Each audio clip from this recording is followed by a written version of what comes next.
Salam damai sejahtera dalam kasih Tuhan. Shalom, Ibu, Bapak, dan saudara-saudara. Jumpa kembali, saya Pendeta Lukas Eko Sukoco dari Padepokan Diakonia Mitra Kinasih GKJ Purworejo. Saudara, selama beberapa hari kemarin, kita sudah membahas tentang luka batin, terutama 7 tips yang perlu dijalani supaya kita secara mandiri bisa bebas dari luka batin itu. Dan sekarang saudara, saya mau mengajak melihat dari kesaksian firman Tuhan tentang orang yang menderita luka batin tetapi dipakai oleh Tuhan, dipakai sebagai sarana untuk pekerjaan pelayanan bagi Tuhan. Jadi jangan mengira bahwa orang yang luka batin lalu tidak berguna apa-apa. Dia bisa dipakai oleh Tuhan.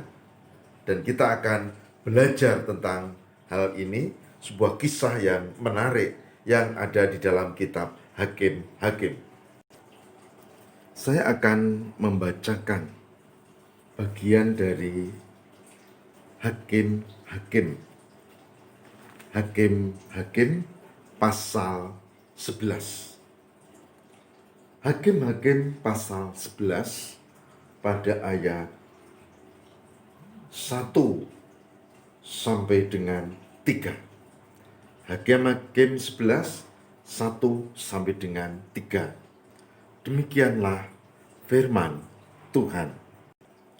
Yifta dan Gilead. Adapun Yifta, orang Gilead itu adalah seorang pahlawan yang gagah perkasa, tetapi ia anak seorang perempuan sundal. Ayah Yifta ialah Gilead. Juga istri Gilead melahirkan anak-anak lelaki baginya. Tetapi setelah besar anak-anak istrinya ini, maka mereka mengusir Yifta. Katanya kepadanya, "Engkau tidak mendapat milik pusaka dalam keluarga kami, sebab engkau anak dari perempuan lain." Maka larilah Yifta dari saudara-saudaranya itu dan diam di tanah Tob. Di sana berkumpullah kepadanya petualang-petualang yang pergi merampok bersama-sama dengan dia. Demikian pembacaan Hakim-Hakim 11 ayat 1 sampai dengan 4, yang berbahagia barang siapa mendengarkan firman Tuhan, memelihara dalam kehidupan setiap hari dan mengambil hikmahnya. Tuhan memberkati. Saudaraku yang terkasih di dalam Tuhan, ketika seseorang berbuat dosa, maka ia biasanya tidak memperhitungkan efek akibat negatif yang muncul. Yang penting merasa senang, yang penting merasa tercapai apa yang diinginkan. Begitulah yang terjadi dengan Gilead.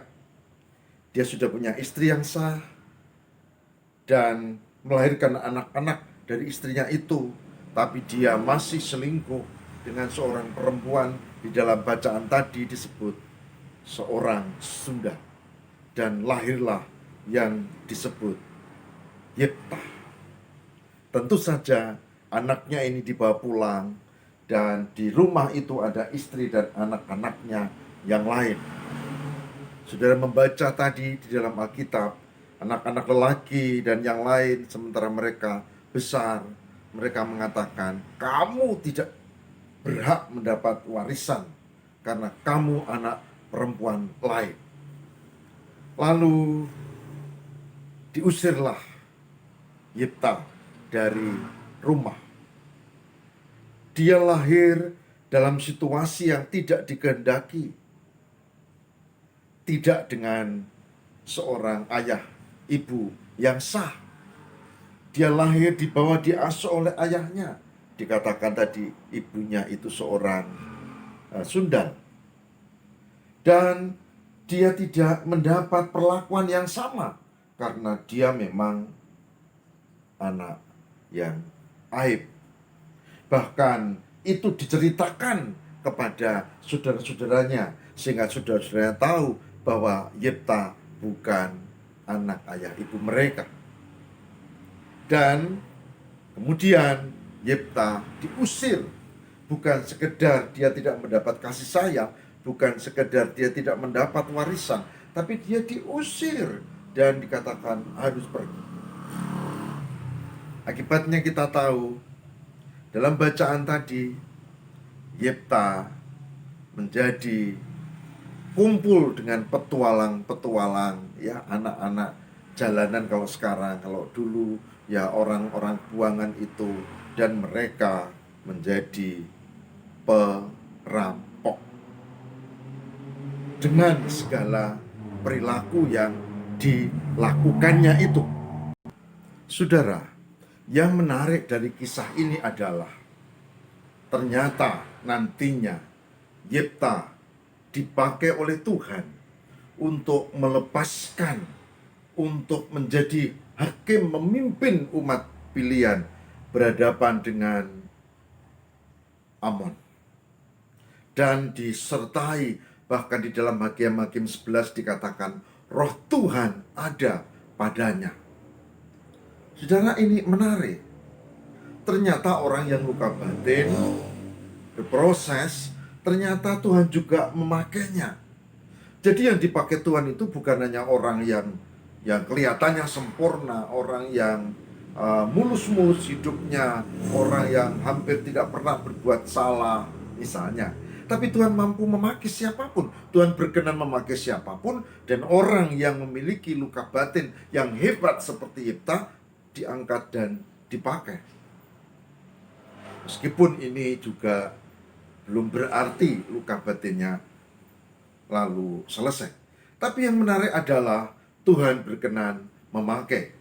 Dan Yifta, sudah baca pada ayat-ayat sebelumnya di Hakim-Hakim 11, kita akan menemukan cerita bagaimana dia nanti menjadi hakim dan dia bisa membuat bangsa pilihan ini eksis di tengah bangsa yang lain.